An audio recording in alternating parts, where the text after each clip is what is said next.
warahmatullahi wabarakatuh.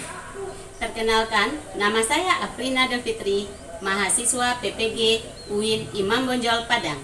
Pada kesempatan kali ini, saya akan mempraktekkan pengalaman belajar atau PPL. Saya PPL di SMP Negeri 1 Sitiung. SMP 1 Sitiung merupakan sekolah penggerak dan saya sudah mengabdi di SMP 1 Sitiung dari tahun 2005. Saya mengajar di SMP 1 Sitiung dengan bidang studi pendidikan agama Islam dan budi pekerti. Pada PPL kali ini, saya menerapkan materi tentang akhlak. Warahmatullahi wabarakatuh. Waalaikumsalam warahmatullahi wabarakatuh. Selamat siang semuanya. Siang, Bu. Bagaimana kabarnya? Siap untuk belajar? Siap. Sehat semua? Luar biasa. Allahu Akbar. Kita mulai pembelajaran kita dengan membaca basmalah. Bismillahirrahmanirrahim. Sebelum kita mulai, panggil absennya dulu. Abdul Ghani, Hadir, Adibia. Alhamdulillah hadir semuanya kan? Baiklah Ananda semuanya. Kita sudah melakukan tes diagnostik berdasarkan gaya belajar. Sudah duduk berdasarkan gaya belajarnya masing-masing? Sudah. Sebelum kita mulai ke materi kita lakukan tes formatif awal. Semuanya keluarkan HP-nya. Tes lakukan berdasarkan link yang sudah Ibu bagikan di grup Ananda masing-masing. Waktu mengerjakannya 5 menit. Lakukan dari sekarang. Sudah terkirim semuanya? Sudah. Dari hasil tes formatif awal tadi, Ibu dapat mengetahui Ananda sudah mempelajari tentang sholat wajib dan sholat sunnah. Sudah. Apa saja sholat wajibnya? Zuhur, asar, maghrib, isya. Sholat sunnah?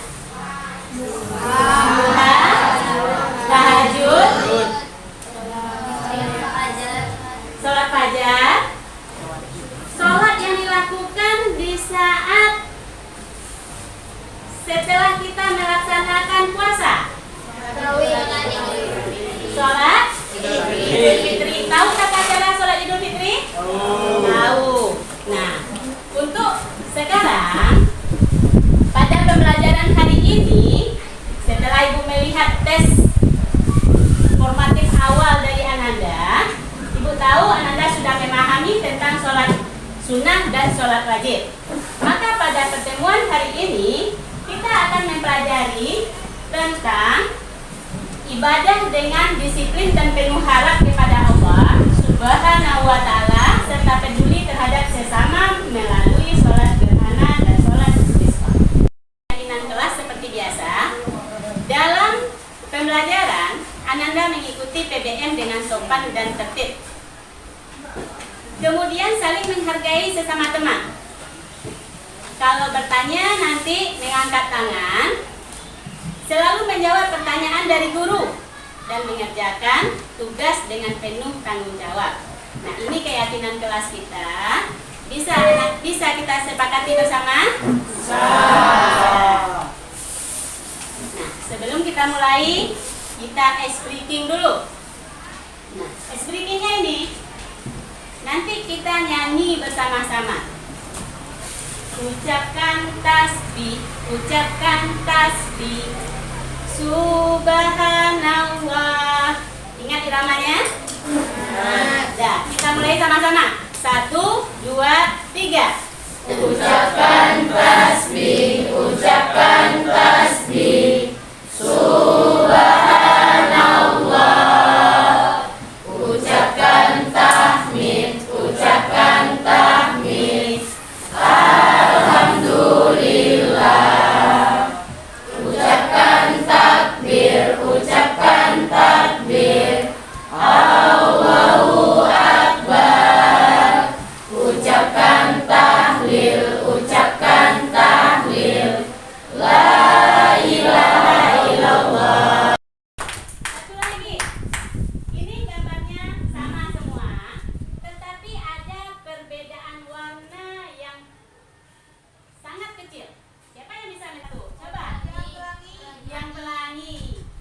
Ya, aplaus untuk Keisha.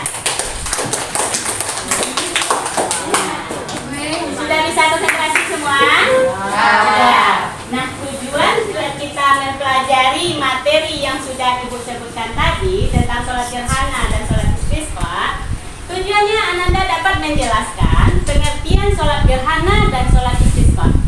Nanti Ananda bisa menerangkan kembali bagaimana yang sholat gerhana dan sholat istisqa itu. Ananda dapat menjelaskan tata cara sholat gerhana dan sholat istisqa.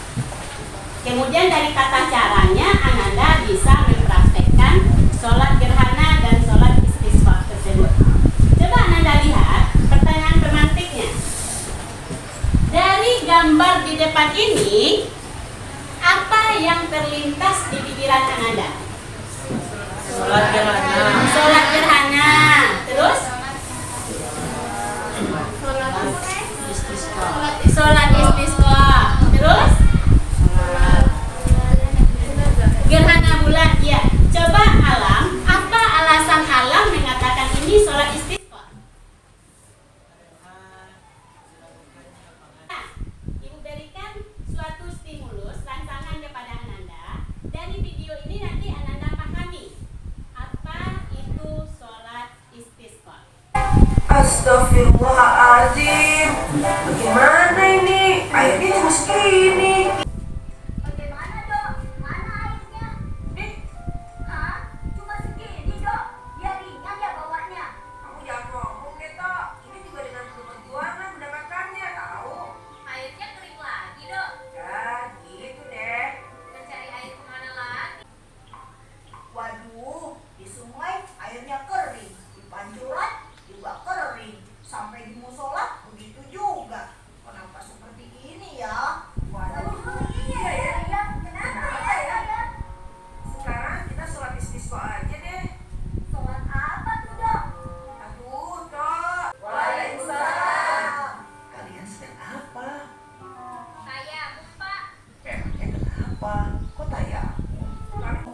Iya, sholat istisqa. Sholat minta hujan itu, Pak. Memangnya kenapa?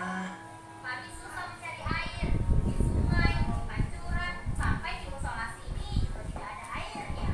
Oh, sholat istisqa adalah sholat pemohon diturunkannya hujan.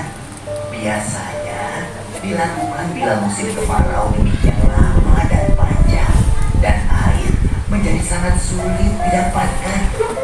Cara melakukannya pak? Pertanyaan yang bagus sekali. Caranya adalah pertama, sholat istisqa diawali dengan niat, kemudian dilaksanakan sebagaimana sholat id. Jumlahnya 2 rakaat. Pada rakaat pertama kita takbir 7 kali. Pada rakaat kedua kita takbir sebanyak 5 kali. Kedua, setelah membaca surat Al-Fatihah, disunahkan membaca surat Al-A'la. Dan rakaat kedua, membaca surat Al-Ghasyiyah. Ketiga, setelah sholat, diteruskan dengan khutbah. Keempat, dipimpin imam yang menghadap kiblat sambil mengadahkan kedua tangan, memohon agar Allah menurunkan hujan. Kelima, bagi laki-laki yang memakai sorban, disunahkan untuk memindahkan sorbannya yang awalnya di kiri ke kanan dan yang awalnya di sebelah kanan dipindahkan ke kiri. Kaum perempuan juga boleh ikut, bahkan seluruh penduduk, baik tua dan muda, sampai binatang ternak pun juga disertakan. Itu dari video pembelajaran yang Ibu tayangkan tadi. Sekarang dari video ini, waktu melihat tata cara sholat istisqa, sholat apa yang teringat juga oleh Ananda yang sama dengan sholat istisqa ini? Sholat id, betul. Aplaus untuk berapa kak? Jadi pelaksanaan sholat istisqa ini sama dengan sholat Idul Fitri atau Idul Adha. Siapa yang bisa menjelaskan tentang sholat istisqa? Apa itu sholat istisqa? Coba angkat tangan. Ya, Zola? Sholat istisqa adalah salat sunat yang dilakukan untuk meminta hujan. Iya. Salat ini dilakukan saat kemarau panjang atau dibutuhkannya hujan. Aplaus untuk Zola. Ananda sudah tahu niat sholat wajib? Iya. Kalau 2 rakaat apa disebut? Dibaca apa? Rakaataini. Jadi sholat istisqa ini dia jumlahnya 2 rakaat. Nah, hukumnya sunnah, sunnah yang sangat dianjurkan atau sunnah muakkad. Dan pelaksanaannya berjamaah. Nah, siapa yang bisa mengucapkan atau membacakan niat sholat istisqa ini? Ingat, sholatnya sholat sunnah. Jumlah rakaatnya 2, pelaksanaannya berjamaah. Melisa.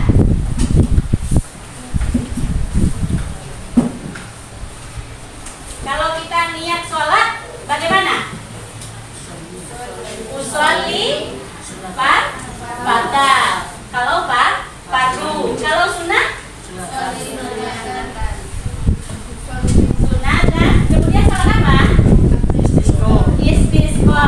Berapa rakaat? 2. Berarti rakaat ini. Kemudian berjamaah atau sendiri? Berarti makmuman. Karena Allah. Sekarang siapa yang bisa membaca niatnya? Ya, betul sekali.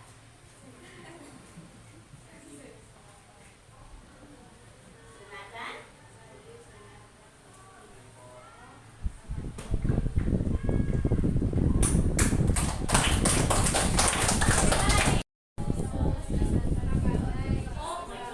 Nah, sholat istisqa ini sama dengan sholat Idul Fitri.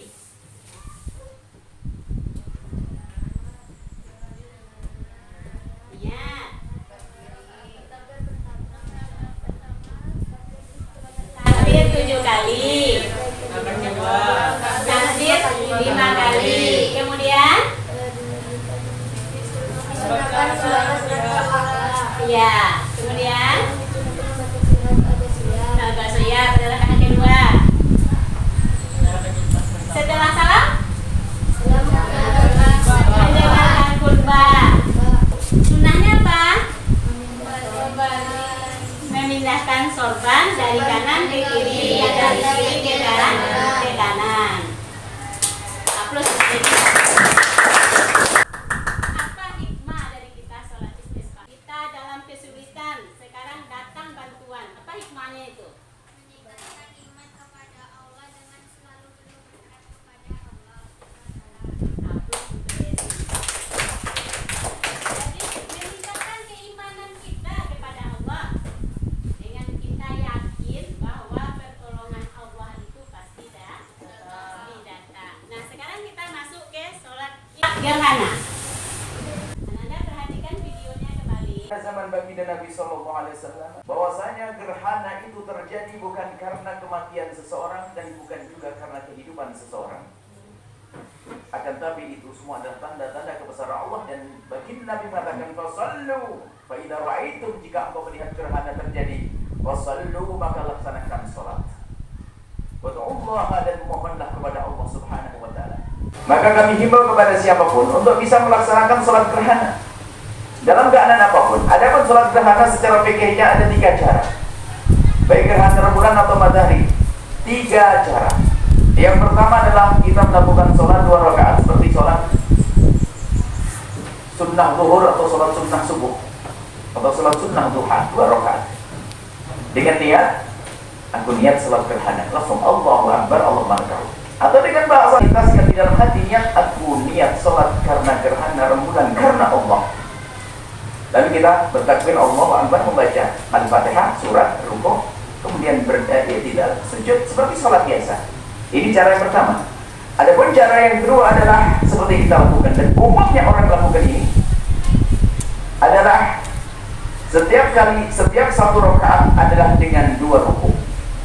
Makanya setelah membaca surat Al-Fatihah, membaca surat, kemudian melakukan rukuk, kemudian berdiri lagi, membaca surat Al-Fatihah, membaca surat, kemudian rukuk kembali. Ini dalam rakaat yang pertama ada 2 rukuk. Dan sujud seperti biasa. Kemudian berdiri lagi, rakaat yang kedua adalah dengan 2 rukuk. Seperti kita laksanakan tadi. Adapun yang ketiga adalah ini cara yang paling sempurna. Dan hanya orang-orang sempurna saja yang mampu melaksanakannya. Jadi sama dengan cara yang kedua, hanya bacaannya saja.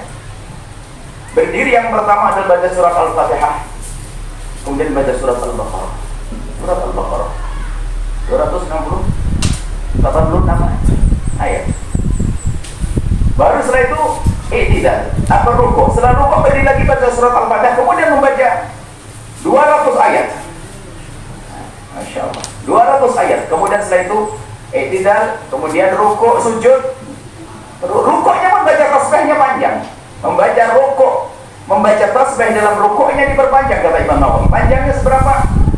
Di rukuk yang pertama itu membaca tasbih sepanjang kita membaca Al-Quran sebanyak 100 ayat. Kurang lebihnya sholat 4 jam nanti selesai. Kemudian rukuk yang kedua juga begitu, dikurangi 80 ayat. Kemudian nanti rakaat yang kedua, rukuk yang pertama bacaannya adalah 70 ayat, kemudian sepanjang 70 ayat, kemudian rukuk yang keempat adalah sepanjang 50 ayat. Sujudnya 4 sujud sama, membaca tasbih yang panjang. Sujud yang pertama, di rakaat yang pertama sujudnya sepanjang kita baca ayat 100 ayat. Kemudian di sujud yang kedua adalah sebanyak 80 ayat, sepanjang membaca ayat 80 ayat. Kemudian di sujud yang ketiga adalah sepanjang membaca tasbih, sepanjang kita membaca tasbih, membaca ayat 70. Kemudian setelah itu yang terakhir, sujud yang terakhir adalah membaca tasbih sepanjang kita membaca ayat 50 ayat. Ini adalah cara yang kedua. Boleh kita mencoba sesaat untuk ini, untuk mengamalkan sunnah. Akan tetapi kami ingatkan bahwa kalaupun Anda tidak bisa dengan tingkat yang paling tinggi, yang nomor 3 tadi, tingkat yang paling istimewa, jangan sampai Anda tidak melakukan tingkat yang kedua. Paling tidak adalah Anda melaksanakan tingkat yang pertama. Maka tidak dengan berjamaah pun diperkenankan. Sunnah sholatnya adalah memang berjamaah, tapi berjamaah di sini bukan menjadi syarat sahnya sholat. Kalaupun melakukan sholat gerhana tanpa berjamaah sah. Anda boleh sholat di rumah Anda setelah ini. Dari video tadi, sebelumnya Ibu jelaskan dulu, sholat gerhana itu ada 2. Apa saja itu? Gerhana matahari, kemudian gerhana bulan. Matahari kusuf. Kalau gerhana bulan kusuf. Pembedanya ini dengan K, ini dengan Ko. Jadi matahari kusuf, gerhana bulan kusuf. Nah, masukkanlah nama surat ini ke niat Ananda. Sama dengan niat sholat istisqa. Gerhana dulu, apa itu sholat gerhana? Sholat apa sholat gerhana? Ya, Rasya?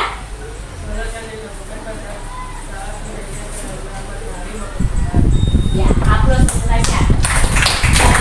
Yang dikatakan sholat gerhana itu sholat yang kita lakukan saat berlangsungnya gerhana matahari atau gerhana bulan. Hukumnya sama, sunnah muakkad. Bagaimana tata caranya?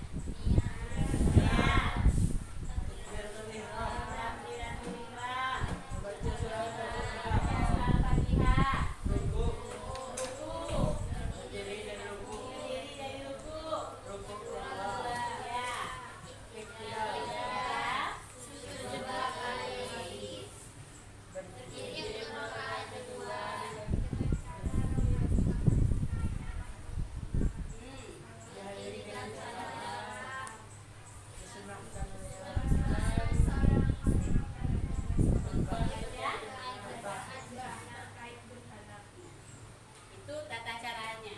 Apa hikmah dari sholat gerhana ini? Apa hikmahnya dari sholat gerhana?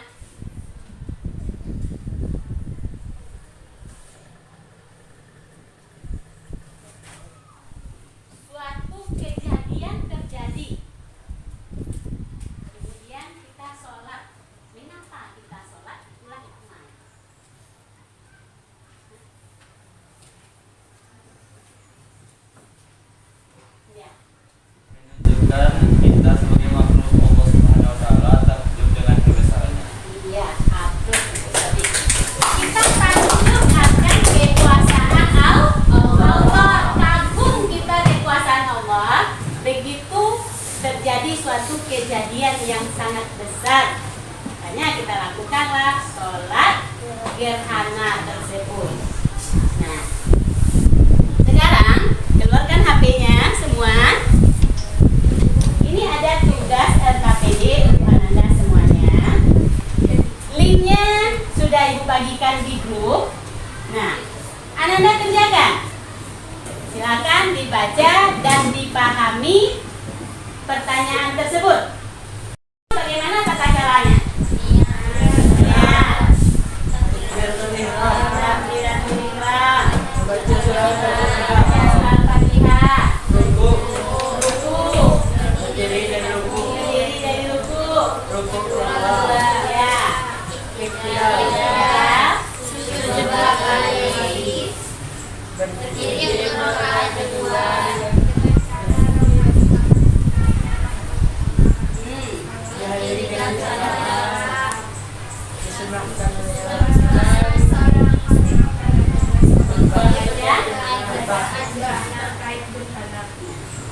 Itu tata caranya.